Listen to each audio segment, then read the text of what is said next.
He thrust his cup forward and poured the steaming coffee from the pot. Then he ambled over to the glass table that overlooked the back deck. He sat and stared out over the landscape that had suffered over the last year. Rachel and his mom had painstakingly planned every detail, putting in long hours planting and weeding. Ethan had helped when he was home. He'd often been gone for weeks on end, the assignments always out of the blue, classified. He left Rachel with her, never knowing where he was going or if he'd return. It was no way for them to live.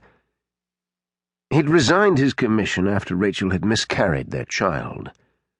During the 2 years they were married, he'd failed her a lot, and he'd sworn he wouldn't do it again. But he had. He rubbed his eyes and then let his hand rest lingeringly on the 3 days' worth of stubble that resided on his jaw. He was a wreck. A flash of peach caught his eye. He zeroed in on the vase of roses he'd bought yesterday. They were her favorite. Not quite orange, not quite pink, she'd always say. A perfect shade of peach. He should take them to her grave, but he wasn't sure he could bear to stand over that cold slab of marble and tell her for the 40th time he was sorry.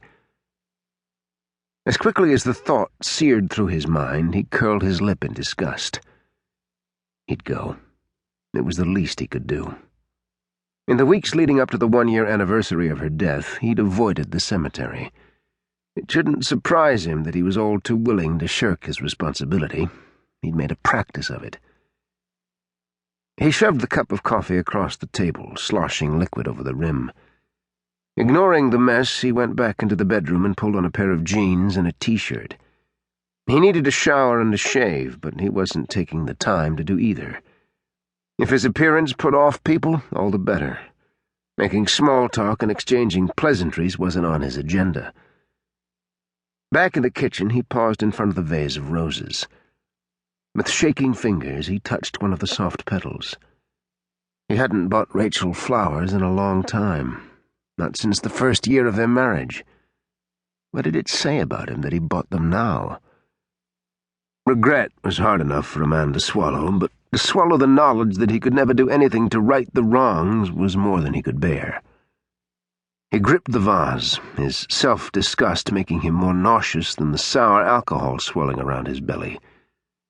He grabbed for his keys and stalked toward the front door, determined to go to her grave, face the past, and make his peace with the day. As he opened the door, he came face to face with a FedEx delivery man. He wasn't sure who was more surprised, him or the FedEx guy, but judging by the way the man backed up a step, Ethan guessed he didn't look too welcoming. "Are you Ethan Kelly?" the guy asked nervously. "Yeah. I have a package for you."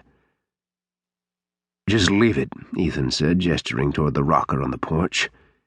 He was impatient to be gone, and he looked pretty damn stupid standing there clutching a vase of flowers. I need your signature." Ethan caught the snarl before it escaped and set the flowers down on the porch railing. He gestured impatiently for the stylus and scribbled his electronic signature on the handheld unit.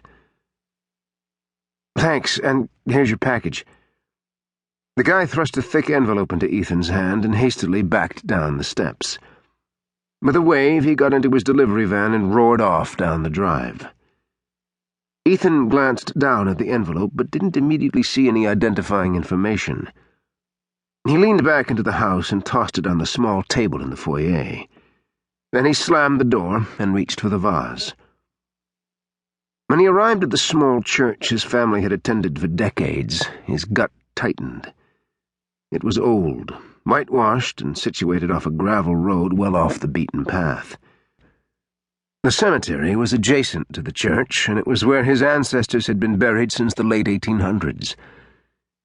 He got out of his truck, swallowed, and then made his way down the worn path to the fenced-in plot of land that made up the cemetery.